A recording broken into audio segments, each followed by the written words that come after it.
uyabona nje ilento engilibele ngizama ukuyi-emphasize abazalwane ukuhlala nabantu abarongi. Kuthiwa nje babehlele endlini omama laba bawu-2 bathi hayi sizoqala sidle ingane yakho, masiqeda ngeyakho sodle yami. Bahlele nje esife emhlabeni ayikho enye indlela ukuthi uyikhanda lembongolo lalu-80 rand. Kusho ukuthi kwakudliwa, abanye babedla ngisho bedla ngisho umswane, bedla ubulongwe beyinkomo. Kuthiwa ubulongwe babumalini, babu-5 rand ubulongwe. Indlalila kodwa ngenxa yokuthi uhleli nabantu abarongi nahlohlana. Kuthiwa bahlohlana omama beyingane bazalwane, omama beyingane kuthiwa bahlohlana bathi soqala sidle yakho. Obani labantu ohleli nabo nihlohlana ngani? Nihlohlana ngani? Anifundi ngisho izwi, nikhuluma ngani? Abantu bathi hayi asihambeni osekugobela, izinto ziyalunga izinto. Yini nihlohlana ngayo? Kuthiwa nangu ubhuti wakho ulahlile, nangu usisi wakho, imali leyo, thatha hamba udayisa ngomuntu wakini. Uyasuka uJudas uyakulaba abantu bayomhlohla. Kuthiwa kwakune-caucus, ifundile izolo encwadini yalokhu. Bamhlohla uJudas, uyaqhelelana nezwi likaNkulunkulu. Ngabe uyaphenduka uyohlangana nabantu abazomhlohla bamholela ophatha. Ubudlelwane nabantu ababi konakulisa ukuyiphatha okuhle. Lento sithi woza sondela uzofunda izwi likaNkulunkulu. Iy'khathi ey'nzima esiphila kuzona, kodwa izwi likaNkulunkulu linamandla okukusiza to sail through. Uma ubalekelana nezwi, athi uJesu mina ngiyindlela nokuphila neqiniso, kakhoza kubaba ngaphandle kwami. Sizozama ukumemezela lezo zinto bazalwane ukuthi nali i-Passover. Uyazi ungayiqalela kahle unyaka wakho kulo nyaka. Qala unyaka kahle ngegiye eli-right. Sondela ezwini uzofundiswa izwi. Akekho umuntu ongabhekana nezinto ezinye, kodwa wena you are the reflection of your gaze. Unjengalento ohlala uyibuka, lento ohlala uyilalela. So uhleli nabantu abahlale njalo bekhuluma into eyi-negative, bekhuluma inkohlakalo. Uhleli nabantu abakhuluma konke ukungcola, and lento iyaqala isinde inyama yakho.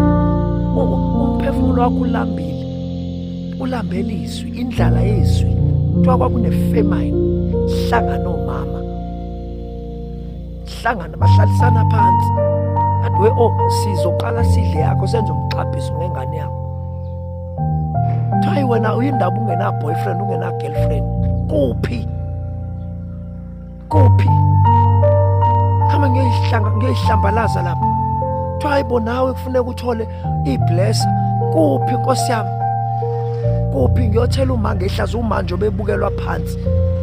Ikhaya lami nje balibukelwa phansi. Kufuneka ngibuyisele isithunzi ekhaya, buyisele ukuhlonishwa ekhaya. Kufuneka ngabe ngiyafunda esikoleni, ngiyayimisela. Uhleli nabantu abarongi bakholela ophathi. Uhluleka ukuyohlala nabantu enkonzweni abasho ibhasara ayingeni, kuyathandazwa, uNkulunkulu uzokuprovide. Imali ayingena kurejisteka esikoleni, thandaza, zila ukudla, uye uNkulunkulu umbuze uNkulunkulu. Ngishilo emsakazweni kwisibuko sezwe lapha 97.1 ukuthi uNkulunkulu uyabuzwa. John chapter number 14, uJesu wabenza ukuthi baqale bambuze imibuzo. Sabona abantu abangakaze bavele eBhayibhelini, oFilip, Tujane lapha, oSamuel, oFilip noThomas, sebebuza ngoba uJesu wayebenze babuzwa, wayebafaka esimeni. Nababuza wababona ukuthi abamazi uJesu, abazi ukuthi uJesu ubani.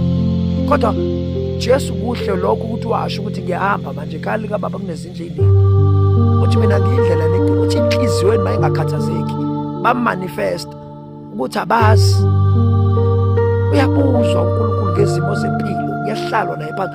Uzosithathaphi isikhathi sokuhlala naye phansi? Ubhizi social media nabangani, abantu babhizi kulezi nsuku, akanaso nesikhathi sokuza enkonzweni.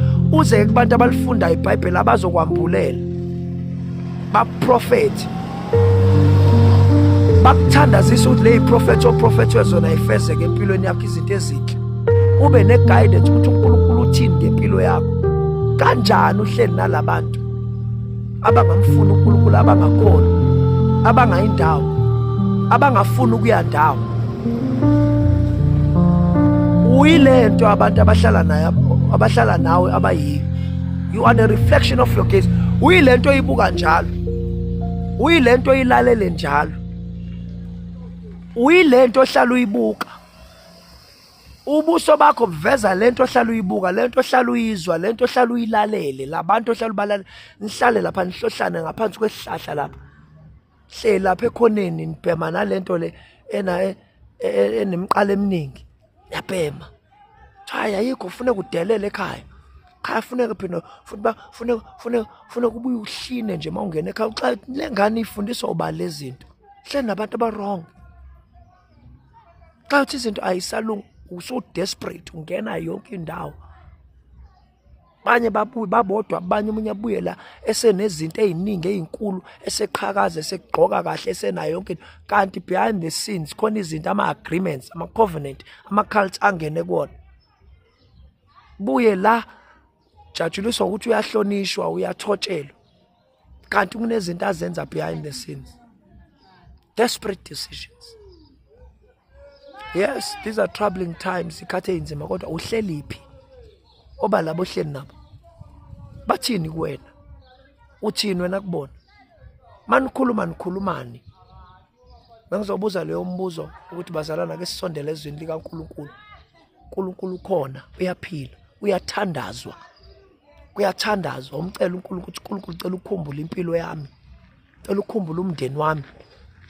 Yini eyenza ukuthi kube nje?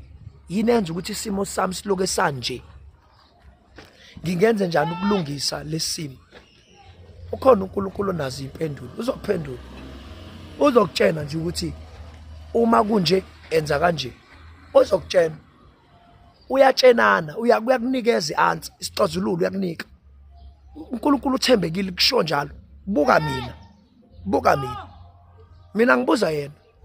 Sebengihlaselile abasile nabahlakaniphile nabathola i-guidance, baconsulta la beconsulta khona. Bezohlasela mina kulungile noma bangeza bewu-50,000 beza ngendlela eyodwa. Uzongiphendulela uNkulunkulu abahlakaza indlela eziwu-7 million. Noma bangeza ngendlela eyodwa beboholoko lapha ngamagundana angene ngembobo eyodwa. Mase lifikile iqate uJesu, amanye azophuma ngewindi. Abesikuthi imbobo abangene ngayo. So besosho njalo kuwena ukuthi mfana omncane, baba omdala, baba ophethe umndeni, mama, bhuti, sis, gada labantu ohleli nabo ngoba abakutshenizwe. Gada labantu. Siyakubiza manje sithi woze enkonzweni uzothola izwi likaNkulunkulu ukuthi umhlahlandlela uthini. Njoba kusho kuthiwa kuze isiphepho, zivaleleni. Kwasho njalo kwaIsrael kwathiwa ebusuku nihlabe iwundlu ngobe kuze ingelosi yokufa. Abakwa-Israel babebhizi kuLesihlanu ojwayelekile. Abantwana bakwa-Israel ngalo Lesihlanu babebonakala bephithiza nezimvu emgaqweni. Ukule bebuza hayibo babhizi baphela izimvu, bantu bejabula ukuthi izimvu ziyaphela izitolo zabo. Kanti laba bathola iwarning ukuthi ebusuku kuyafika. Bavuka ngomgcibelo ekseni. Smaye. Bengizosho njalo bakwethu ukuthi sondela kubantu abazizwi likaNkulunkulu, sondela ezweni likaNkulunkulu. Labantu ohleli nabo, lezi zinto oyilalelayo ngoba kwesinye isikhathi akubona abantu social media, ingoma, izinto ezilibele ingena la ikhanda. Abantu ohleli nabo lo mgengano ohleli umgroupana lo ohleli nawo lapha emgaqweni. Bakuhlohla ukuthi uxabane nabantu bakini. Hamba ekugobela lapho. Uyazi ukuthi lento akunikeza yona izolimaza umndeni wakini. Akakukhuzi. Hayibo lento oyenza kubantu bakini akudayisele. Uyodayisa ngoJesu Judas. Akukhuzi. Lithi wahamba uJudas wayoconspire. Umuntu okade ehleli naye emenzela yonke into for 3 years. Dayisa. Because ingqondo yakhe enjani yayibheke lapho. Because he was a politician uJudas. Sebenza kuyifinance, efinance umkhonto wesizwe kwaIsrael. Cha uyazama uJesu kulifaka izwi kwacaca ukuthi uJudas selahleke kakhulu. Ulalela abantu abarong, uthola icommunication enye. Uthi hayi uJesu akuyena lo muntu ebesicela ukuthi uyena, miyekele msabotage. Hamba uyораise ama-funds, uthola omunye umuntu nayo i-potential politician esingamfaka. Ulalela enye i-influence ephakathi kuJesu.